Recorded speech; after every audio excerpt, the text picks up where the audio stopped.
depois da forte onda de calor em setembro, há uma grande expectativa do que pode acontecer com os termômetros em outubro.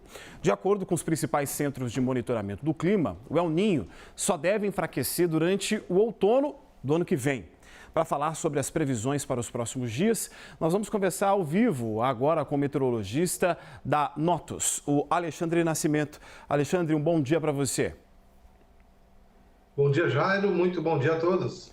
Muito obrigado pela sua presença conosco aqui na Agora, na CNN. Nós podemos ter novas ondas de calor no mês de outubro, nos próximos dias?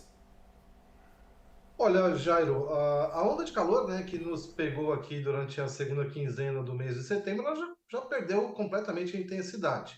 E pelo menos aí, do seu ponto de vista das próximas semanas, ela não deve voltar.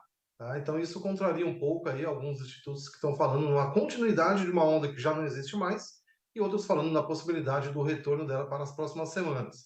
E por que ela não vai voltar? Veja bem, nós já estamos, né, com sistemas de baixa pressão, as frentes frias, começando a se deslocar pelo país. Nós já tivemos aí durante esta semana, pós onda de calor, o retorno da chuva em diversas áreas do Brasil central, como por exemplo Minas Gerais, né, Brasília, Goiás, algumas áreas de Mato Grosso e até algumas áreas, né, do famoso Matopiba, famoso para, né, os agricultores, ou seja, aquela área que engloba ali parte do Maranhão, do Piauí, do Tocantins e até mesmo em algumas áreas do Pará.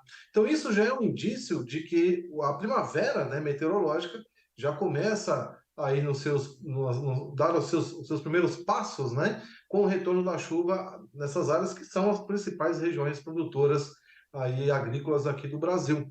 E as duas coisas não existem de forma, elas não coexistem, melhor falando, a onda de calor e a chuva no Brasil Central.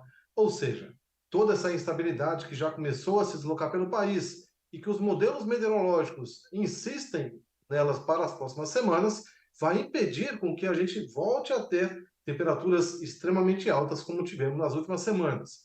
Ah, Alexandre, então isso quer dizer que não vai esquentar. Veja bem, não é isso que eu estou falando. Onda de calor, né, existe uma classificação para a gente dizer que é uma onda de calor. Então ela tem que durar alguns dias. Quantos dias? 5, 7 dias, 10 dias? Com temperaturas de pelo menos 5 graus acima da normalidade. Só para a gente ter uma ideia, pessoal, agora, por exemplo, a cidade de São Paulo, né, uma referência a São Paulo, a temperatura máxima observada nessas últimas 2 semanas foi de 36 graus e meio, sendo que o normal não chega a 25 graus em setembro, ou seja, foram 12 graus acima do normal. E isso não vai se repetir nas próximas semanas de forma alguma.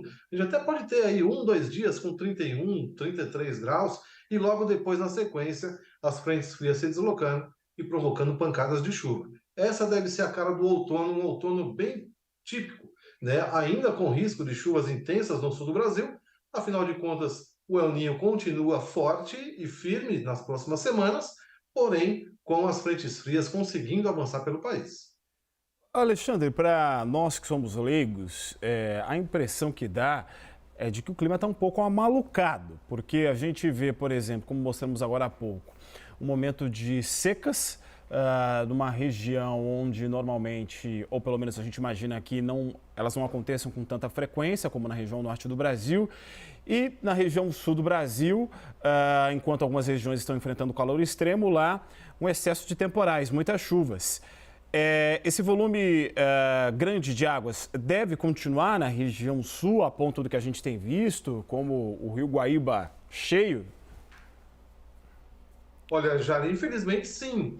Né? Nós temos aí o acúmulo de sistemas de grandíssima escala atuando.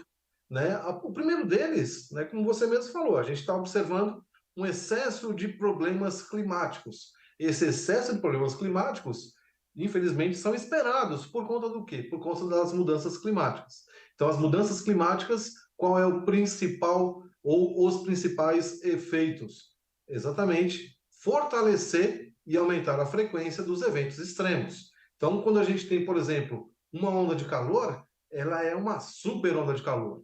Quando a gente tem uma chuva mais intensa provocada pelo fenômeno El Niño, a tendência é de que esses temporais sejam ainda mais intensos. Então, quando a gente tem um ciclone como nós tivemos no começo de setembro, passando em cima do estado do Rio Grande do Sul, o que naturalmente já provocaria, né, enchentes, destruição, ele passa com ainda mais intensidade, impulsionado exatamente, né, por esse sinal adicional trazido pelas mudanças climáticas. Então, assim, é uma somatória, né, de coisas acontecendo ao mesmo tempo.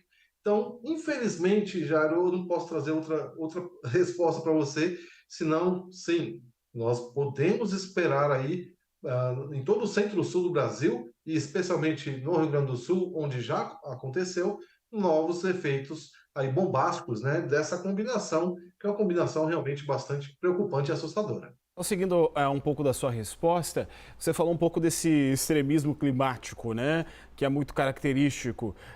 Isso se dá também em relação ao frio? Eu te pergunto porque aqui em São Paulo a gente viu a onda de calor elevando as temperaturas e no intervalo muito curto de tempo ela se invertendo, ficando frio, a gente tendo que tirar o casaco do guarda-roupa.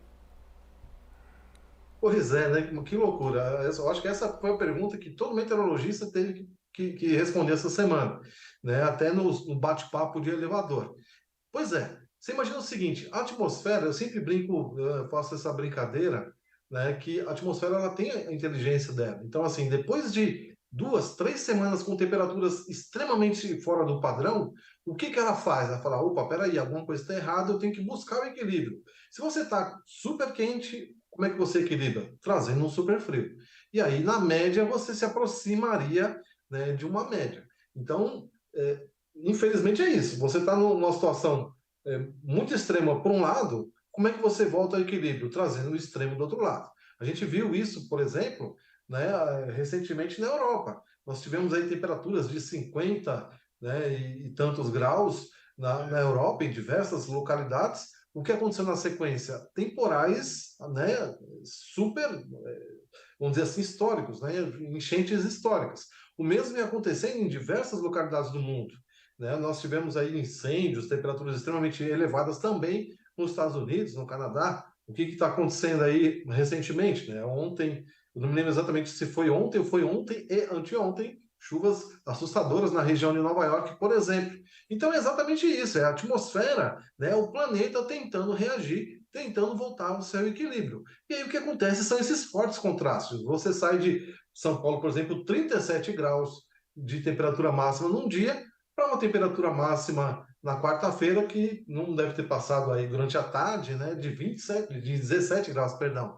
Né, na quarta-feira, a maior temperatura foi registrada à meia-noite, né, e durante a noite da quarta-feira, a temperatura era de 14, 15 graus. Então, realmente, e aquilo, né, Jair, nós temos os efeitos primários, né, que são esses extremos que terminam provocando temporais. Houve vários estragos, não aqui na cidade de São Paulo, mas, por exemplo, na região do Vale do Paraíba, que está muito próximo aqui geograficamente falando, por causa do forte contraste. Né? Como é que você produz chuva? Existem 3 formas de produzir chuva. Sim. Só que as 3 formas elas fazem o seguinte: ela pega a umidade que está próxima à superfície, joga lá para cima. Ao jogar lá para cima, provoca a formação de nuvens. Quanto mais forte é esse jogar para cima, mais carregadas ficam essas nuvens. E né, das formas de você jogar essa umidade para cima é exatamente trazendo um ar frio que empurra esse ar quente e úmido lá para cima. Foi o que aconteceu essa semana e é o resultado: granizo, ventania, né? Aqui na cidade de São Paulo mesmo nós tivemos rajadas chegando a quase 70, 80 km por hora. Houve destruição no Vale do Paraíba exatamente por causa do forte contraste. Então a gente tem os efeitos primários, os efeitos secundários e tem ainda os outros efeitos. Haja saúde para aguentar esse quente frio, né? Exatamente, é um desafio para o nosso sistema imunológico, né? Nós conversamos com o meteorologista da Notus, o Alexandre Nascimento. Muito obrigado pela sua presença aqui na CNN, Alexandre. Eu que agradeço, um grande abraço a todos e ótimo final de semana.